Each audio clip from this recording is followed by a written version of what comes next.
Shalom, shalom, frères et sœurs en Christ, et bienvenue à la Rhapsodie du jeudi 25 août 2022. La Rhapsodie écrite par le pasteur Chris Oyakilome et la lecture vous est offerte par les vérités de l'Évangile. Le thème d'aujourd'hui est « Faites plaisir à Dieu avec votre vie ». Alléluia. Et le verset est de Genèse 5, verset 21 à 22, qui dit « Enoch, âgé de 75 ans, engendra Méthusélah. Enoch, après la naissance de Méthusélah, marcha avec Dieu 300 ans, et il engendra des fils et des filles. Alléluia. Le pasteur nous dit, ce que nous lisons dans notre verset d'ouverture nous montre le genre d'homme qu'était Enoch. Il était un prophète de Dieu. Il était le prophète de Dieu qui a reçu une vision à propos de la venue du Seigneur avec des milliers et des milliers de ses saints.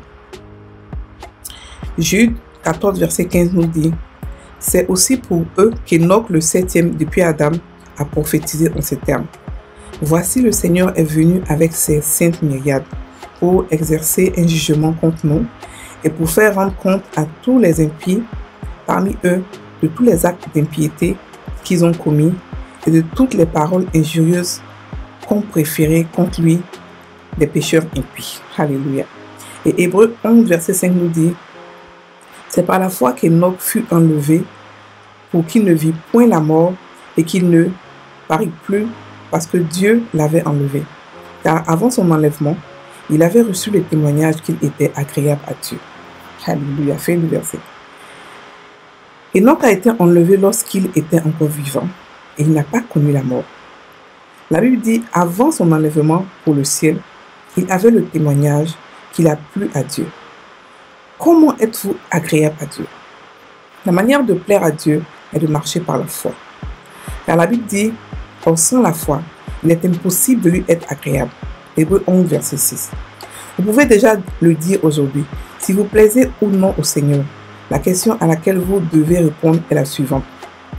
Marchez-vous par la foi ou par vos perceptions sensorielles? Alléluia. La foi agit sur la parole. Elle met à l'œuvre la parole de Dieu.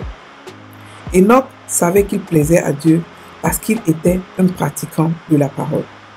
Jacques 1, verset 22 nous dit « Mettez en pratique la parole et ne vous bornez pas à l'écouter en vous trompant vous-même. » Cela ressemble à ce que Jésus a dit dans Jean 14, verset 15. « Si vous m'aimez, gardez mes commandements. » La manière dont vous pouvez prouver que vous aimez Dieu est de pratiquer sa parole et la foi agit par amour.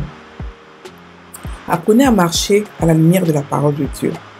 Dans Colossiens 1, verset 10, Paul, par l'Esprit, a prié de la sorte. Pour marcher d'une manière digne du Seigneur et lui être entièrement agréable, portant des fruits en toutes sortes de bonnes œuvres et croissant par la connaissance de Dieu.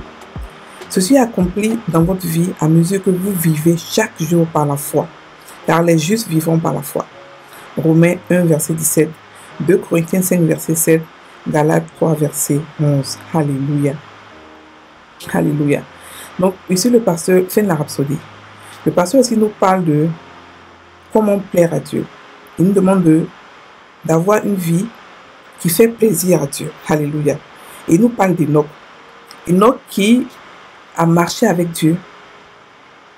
Tellement qu'il a marché, tellement qu'il a plu à Dieu, Dieu l'a enlevé. Il n'a pas connu la mort. Dieu n'a pas voulu qu'il connaisse la mort parce qu'il marchait par la foi. Alléluia. Enoch avait été trouvé juste devant Dieu. Juste. Alléluia. Donc Enoch avait eu la vision de ce que nous sommes aujourd'hui. La vision que Dieu allait créer un nouveau peuple. Un peuple extraordinaire. Un peuple qui a toutes les vertus de Dieu. Un peuple qui est comme Dieu. Il avait la vision depuis le temps, la Bible dit que c'était le septième après Abraham. Donc c'était même avant Moïse, avant tous ces grands hommes de Dieu que nous connaissons. Enoch marchait déjà par la foi. Alléluia. Il y a un livre d'Enoch que vous pouvez chercher pour lire. C'est très extraordinaire. Vous pouvez le chercher puis le lire, nous l'écouter. Alléluia. Donc Enoch était un homme de la foi. Il a marché par la foi. Donc le pasteur nous dit ici que nous devons faire comme Enoch. Il doit être un de nos exemples, c'est-à-dire un de nos modèles. On a plusieurs modèles en Christ. On a Jésus d'abord, on a Paul, on a plusieurs hommes de la foi qui peuvent être nos modèles. David et tout ça. Et il explique ici que sans la foi, comment est-ce que vous pouvez savoir que vous marchez, que vous plaisez à Dieu? C'est en marchant par la foi. Tout simplement.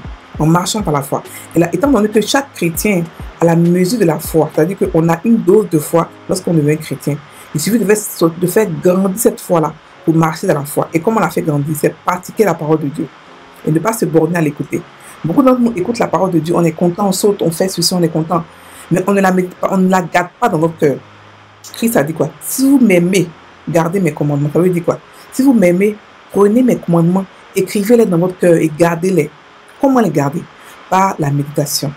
Lorsque vous mettez la parole, vous commencez à la pratiquer. Vous commencez à la tester. Pour voir comment est-ce qu'elle fait. Qu'est-ce qu'elle fait? Qu'est-ce qu'elle amène? Comment est-ce qu'elle agit? Alléluia. Un chrétien ne marche pas par les sens. Marcher par les sens, ce n'est pas marcher par la parole de Dieu. C'est-à-dire que ton dernier recours, c'est la parole de Dieu. Au lieu que ce soit ton premier recours. Un chrétien doit avoir pour premier recours, premier réflexe, de voir qu'est-ce que la parole de Dieu dit par rapport à cet événement, par rapport à cette situation. Et non chercher, tourner avec les hommes partout. Et c'est quand c'est fini qu'on va maintenant vers Dieu. Non. Un chrétien doit avoir un premier réflexe. Quand tu es malade, d'abord la parole de Dieu dit quoi? La parole de Dieu dit qu'il n'y a aucun habitant de Sion ne dira je suis malade. Ça veut dire que la maladie ne fait pas partie de Sion. Donc quand vous sentez une petite douleur, vous dites non, je refuse parce que la parole de Dieu me dit cela. Donc ça doit être votre premier recours avant d'aller chercher les médicaments parce que la nature que vous avez n'est pas une nature qui peut tomber malade. Donc le pasteur ici nous encourage à marcher par la parole, à pratiquer la parole et à marcher selon la foi. Parce que la Bible dit que sans la foi, il est impossible de lui être agréable. Et il y a même une prière de Paul dans le livre de Colossiens qui dit que pour marcher, il faut qu'on prie comme ça. Pour marcher d'une manière digne de toi et de lui être entièrement agréable. Et porter des fruits en toutes bonnes œuvres et croissant par la connaissance de Dieu. Beaucoup de gens aujourd'hui, en 2022 où nous sommes, ils travaillent pour des fruits, pour la nourriture, pour des choses qui sont périssables, c'est-à-dire que pour des choses de ce monde, pour les richesses de ce monde. Mais nous, en tant que chrétiens, nous devons être à l'image de Jésus, qui a travaillé pour la richesse qui ne finit jamais, qui ne pourrit jamais, la richesse éternelle. Alléluia. Il a récolté les fruits pour la vie éternelle.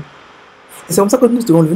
Nous devons faire plaisir à Dieu consciemment. C'est-à-dire qu'on désire faire plaisir à Dieu. Pareil comme Christ. Christ a aimé. Jésus a aimé tellement Dieu qu'il a décidé de se donner en tant que sacrifice. Il a décidé de plaire à Dieu expressément. Il a décidé d'obéir, de s'humilier devant Dieu et de haïr le mal. Et d'aimer Dieu, de haïr l'iniquité.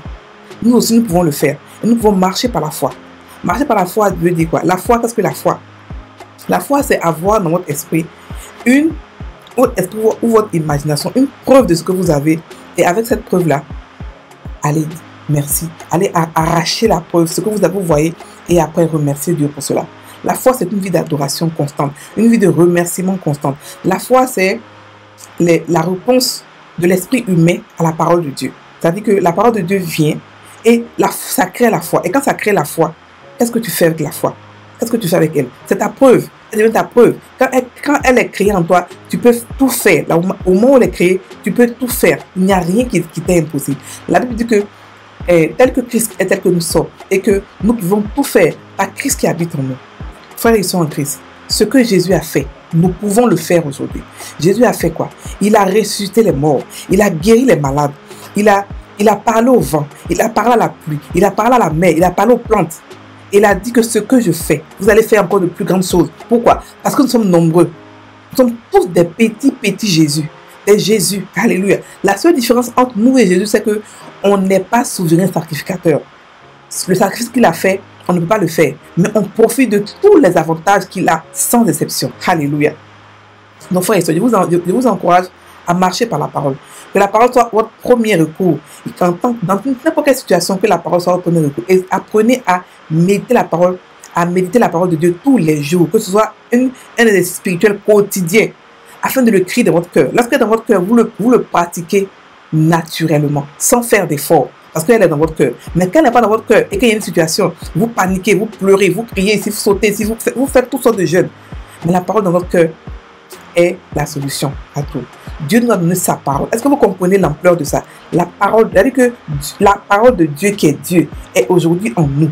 Donc parce qu'elle est en nous, il n'y a pas de situation qui peut être au-dessus de nous, qui peut nous être à notre désavantage. C'est impossible.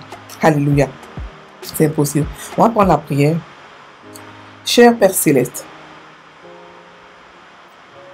je te remercie car tu produis en moi le désir de vouloir et de faire ton bon plaisir. Ma vie est le reflet de Christ. Christ en moi est la manifestation de ta gloire.